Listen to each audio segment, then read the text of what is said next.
iniiyak mo? Alam mo, kala mo hindi kita napapansin na tuwing nandito si Papa, panay ang arte mo. Kung hindi mo naman ako sasaktan, hindi ka mapapagalitan. Aba, matapang ka na ha? Tigilan mo na ako, Liza. Kasi kapag sinaktan mo na ulit ako, hindi ako magsusumbong. Lalaban ako.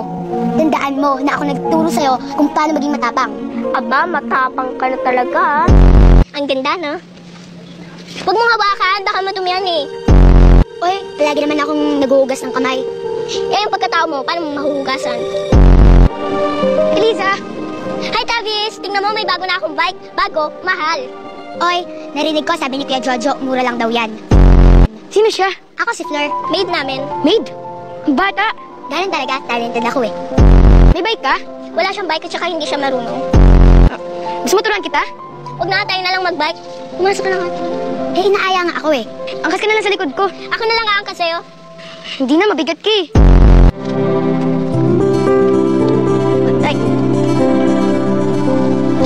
Sana madapa ka. Dinurowing ko lang naman po yung sino natutulog dun.